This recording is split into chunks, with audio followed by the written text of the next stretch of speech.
I'm Robin, 32 years old, and I've been in the event planning game for 9 years now. Weddings, birthdays, anniversaries, engagements, you name it, I've organized it. Funny how life turns out. I studied economics in college, but got hooked on planning events during my time there.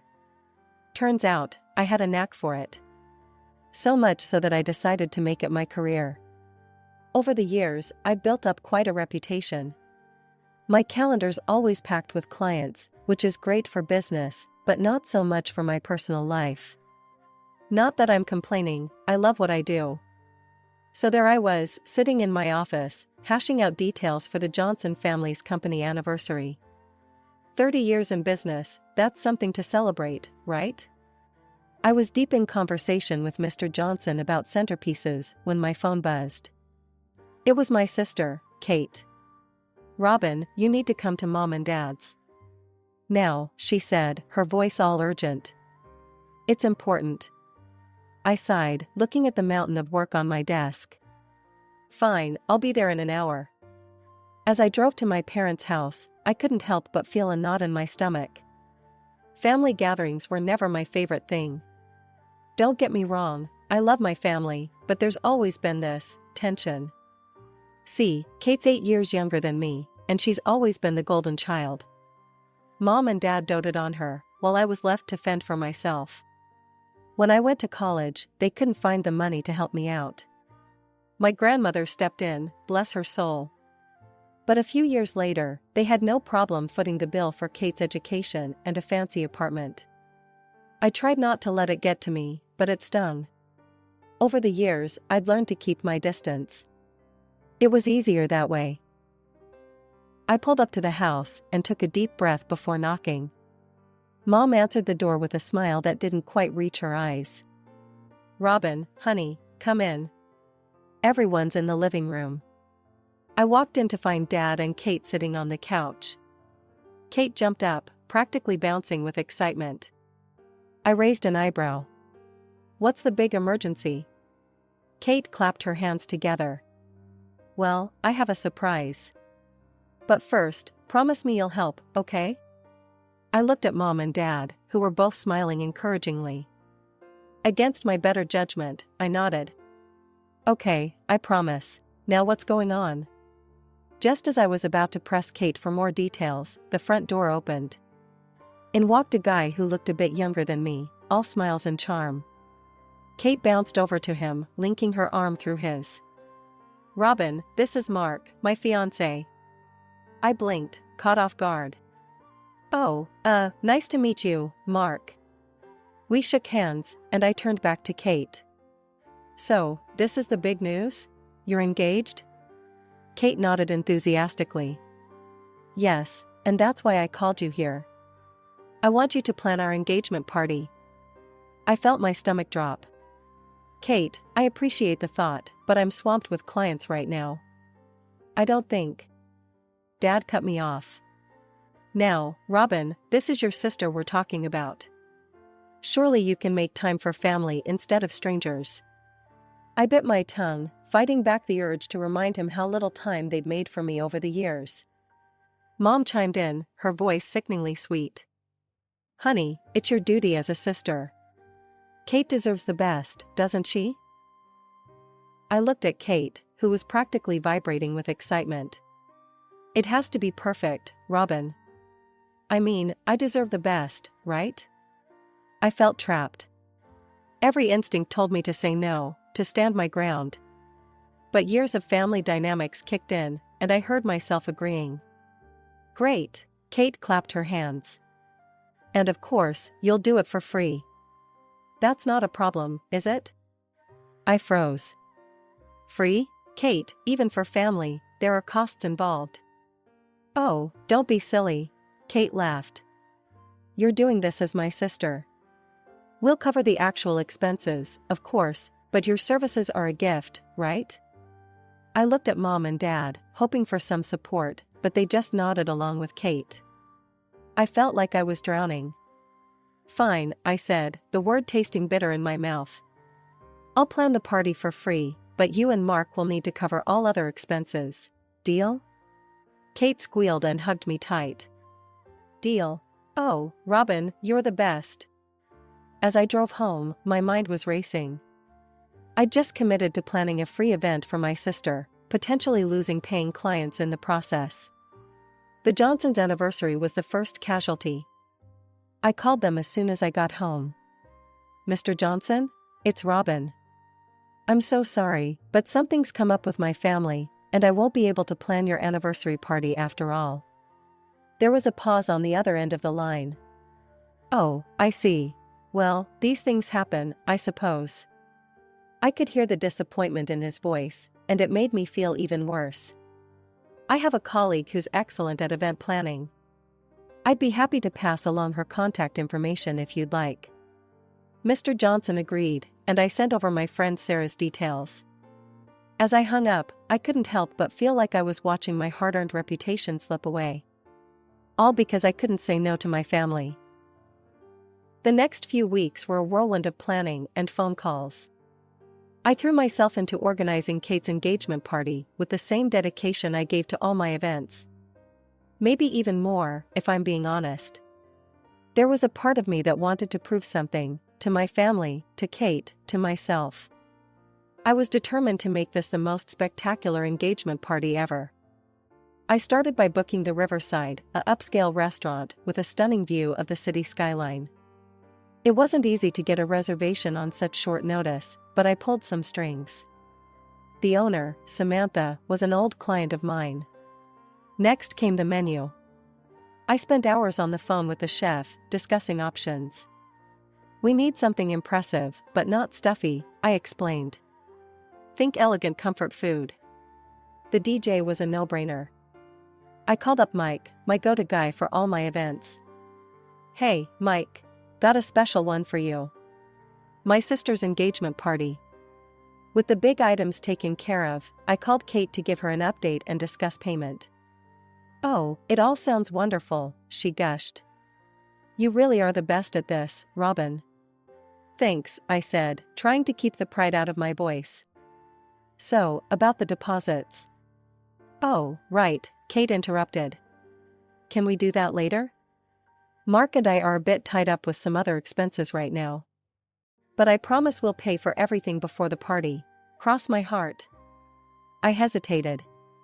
It wasn't how I usually did business, but this was my sister. All right, Kate, I trust you. After hanging up, I made some more calls. To the florist, the decorators, the rental company for the extra chairs and tables. Each time, I found myself saying the same thing. The payment will be a little delayed, but I guarantee it'll come through before the event. You know I'm good for it. And each time, they agreed. After all, we had history. They trusted me. I just hoped I wasn't making a huge mistake. As the days passed, more client calls came in. Good offers, too. The sort that would have paid my rent for months. But each time, I had to turn them down. As the engagement party date loomed closer, I finally sat down to tally up all the expenses. My desk was cluttered with receipts and invoices, flowers, catering, decorations, venue rental, and more. I meticulously entered each item into a spreadsheet, watching the total climb higher and higher. When I finished, I stared at the screen in disbelief. The final amount was just over $13,000. It was more than I'd anticipated, but that's what happens when you're told to spare no expense for the perfect engagement party.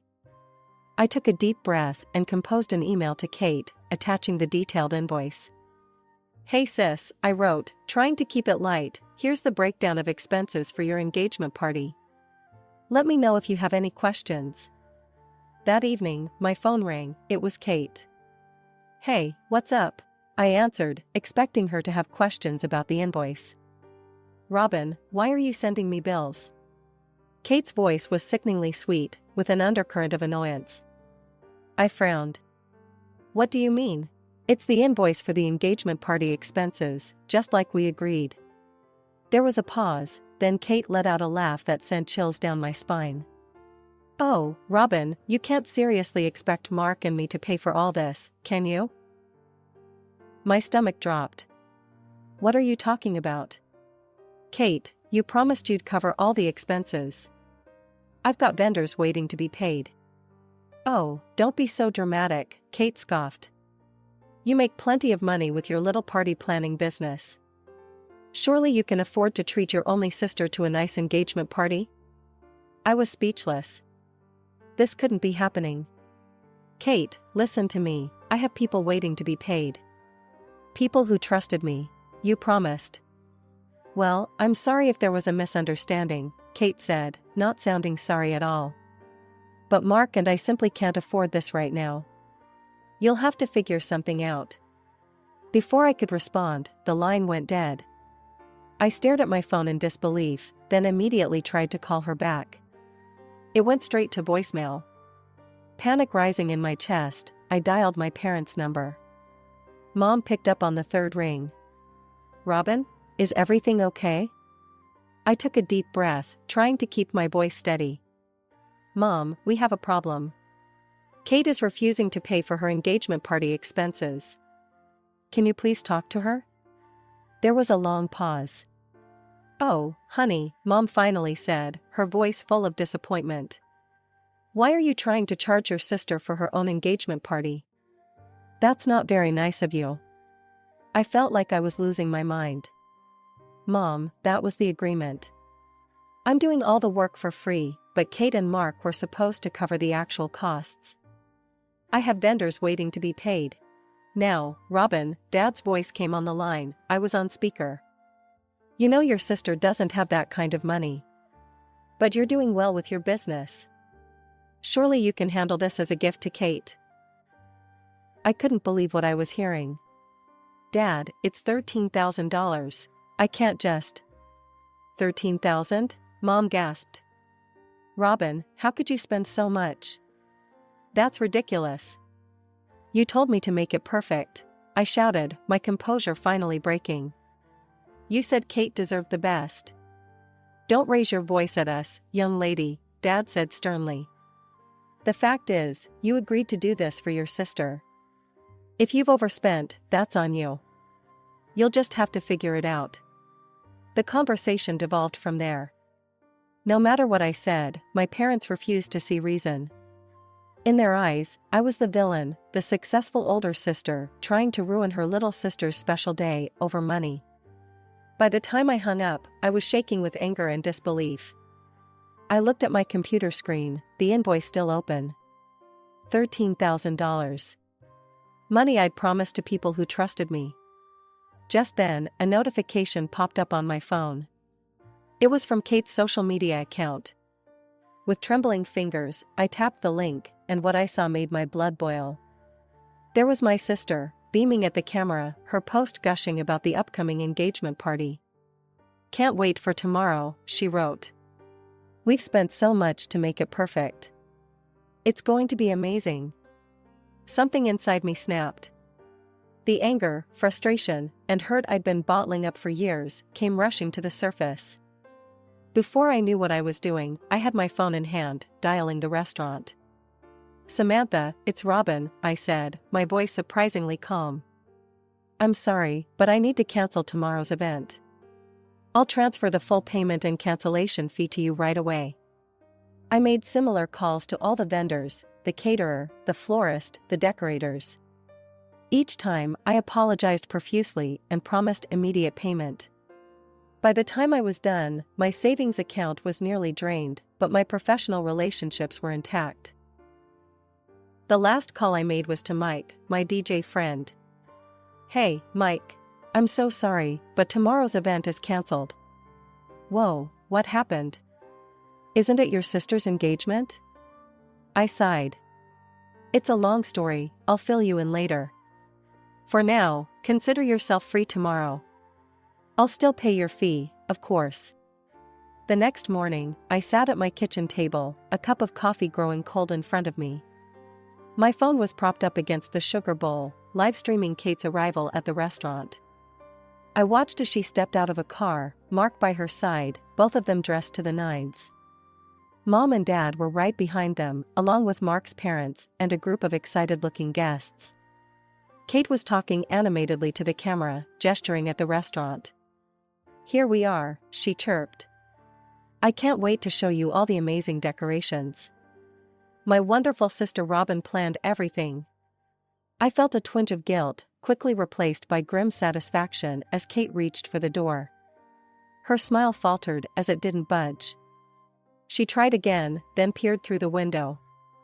"That's weird," she said, her voice losing its perkiness. "It looks empty?" Then I saw her notice the sign on the door.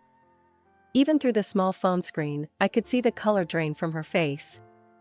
"Cancelled?" she shrieked, whirling to face my parents. "What does it mean, cancelled?"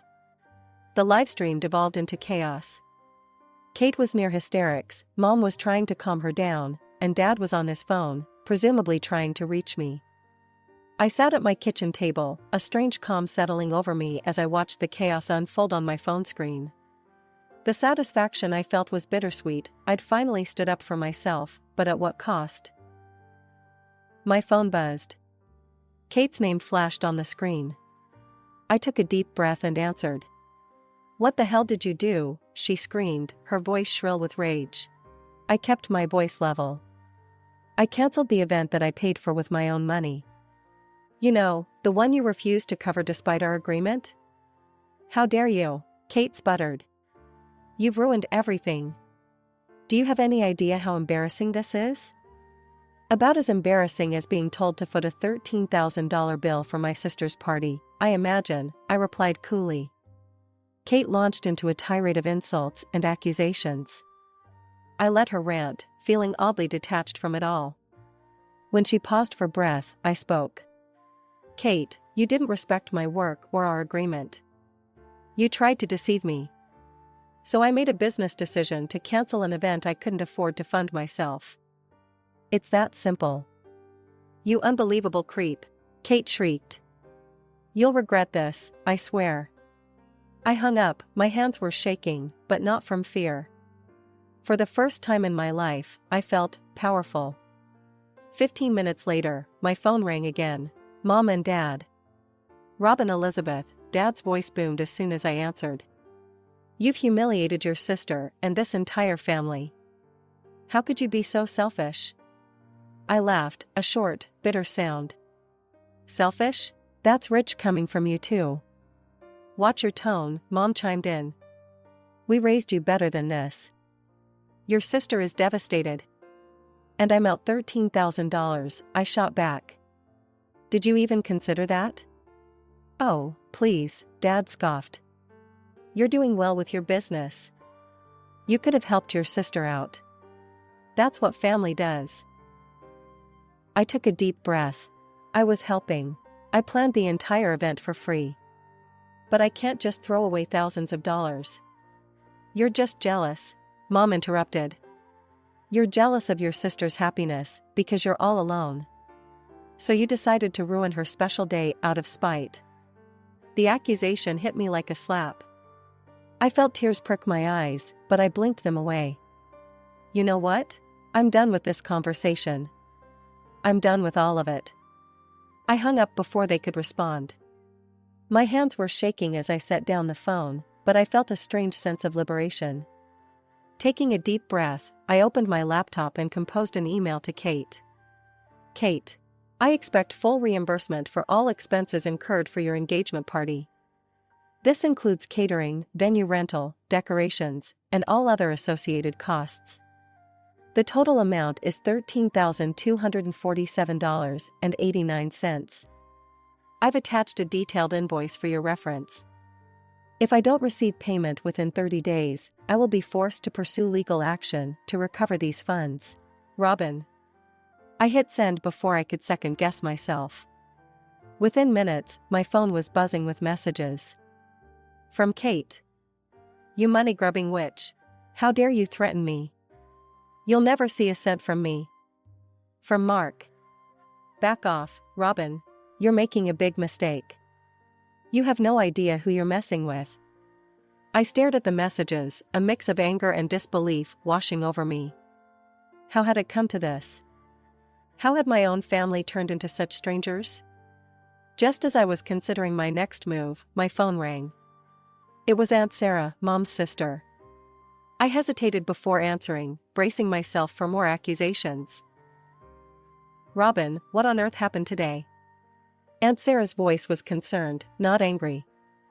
I took a deep breath and told her everything: the agreement with Kate, the last-minute refusal to pay, the cancellation, and the aftermath. As I spoke, I felt a weight lifting off my shoulders. When I finished, Aunt Sarah was quiet for a moment.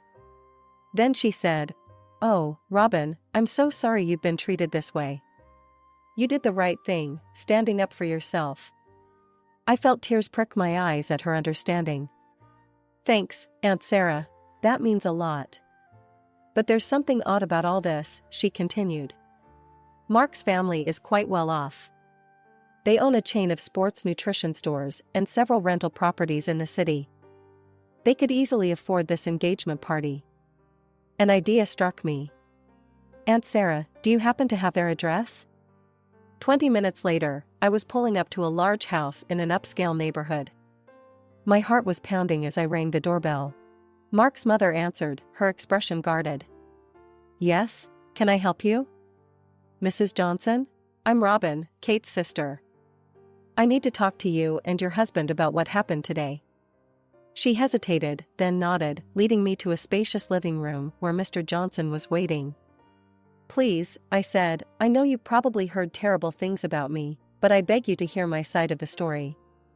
They exchanged a look, then Mr. Johnson gestured for me to continue. I took a deep breath and told them everything, showing them the emails, the invoice, and the threatening messages from Mark and Kate. As I spoke, their expressions changed from skepticism to shock, then to anger, not at me, but at Mark. "We had no idea," Mrs. Johnson said, her voice tight. "Mark told us you demanded an exorbitant fee at the last minute and then cancelled when they couldn't pay." Mr. Johnson's face was dark with fury. "We gave that boy $30,000 for this engagement party. He said it was all taken care of." Mrs. Johnson reached out and took my hand. "Robin, we are so sorry for what you've been through. This is unacceptable behavior." Mr. Johnson was already on his phone, tapping away. "I'm transferring you the full amount you spent, plus an additional $5,000 for your trouble. It's the least we can do." As we talked more, I found myself warming to Mark's parents. They were kind, understanding people who seemed genuinely horrified by their son's actions. When I left their house, I felt lighter than I had in weeks. The money had been repaid, but more than that, I felt vindicated. Someone had finally listened to me and believed me. The weeks following the engagement party fiasco were surprisingly quiet. I threw myself into my work, grateful for the distraction. Slowly but surely, I felt like I was regaining my footing, both professionally and personally. One sunny afternoon, I was having coffee with my friend Lisa when she dropped a bombshell. "Did you hear about Kate and Mark?" she asked, her eyes wide with gossip. "Mark's parents cut him off completely. No more allowance, and they're refusing to pay for the wedding. It's all over town." I sat back, stunned. "Wow, I didn't expect that." "That's not all," Lisa continued. "Word is, the wedding's been called off. Kate and Mark can't afford it without his parents' money." As Lisa filled me in on more details, I felt a strange mix of emotions wash over me. There was a small, petty part of me that felt vindicated, karma had finally caught up with them. But mostly, I just felt sad. Sad for the mess this had all become, sad for the relationships that had been irreparably damaged. Over the next few days, I pieced together more of the story from various friends and acquaintances. Mark's parents, true to their word, had taken a hard line on their son's deception. They'd not only refused to fund the wedding but had also cut off his monthly allowance. As for my sister and parents, I heard through the grapevine that they were blaming me for everything. In their eyes, I was the villain who had ruined Kate's perfect life out of jealousy and spite. It hurt, but I wasn't surprised. It was easier for them to point fingers than to accept their own role in this mess. Weeks turned into months, and I had no direct contact with my family. At first, the silence was deafening. I'd catch myself reaching for the phone to call Mom or text Kate, only to remember that those bridges had been burned. But as time passed, I found the silence less oppressive and more peaceful. I focused on rebuilding my business, reaching out to clients I'd had to turn down during the engagement party planning. Many were understanding, and I threw myself into their events with renewed passion and creativity. One evening, as I sat on my balcony watching the sunset, I reflected on everything that had happened. The pain was still there, a dull ache in my chest when I thought about my family. But alongside it was a new feeling, strength. I had stood up for myself, refused to be taken advantage of, and come out the other side. Yes, I'd lost my relationship with my sister and parents, at least for now. But I'd gained something invaluable, self-respect. I no longer felt like the family doormat, always giving and never receiving. I was Robin, successful event planner, woman who knew her worth. As for me, I was done being the family scapegoat. I was done apologizing for my success or diminishing myself to make others comfortable. The future was uncertain, but for the first time in a long time, I was excited to see what it held. I raised my glass to the setting sun, a toast to new beginnings. Whatever came next, I knew one thing for certain: I was ready to face it head on my own terms.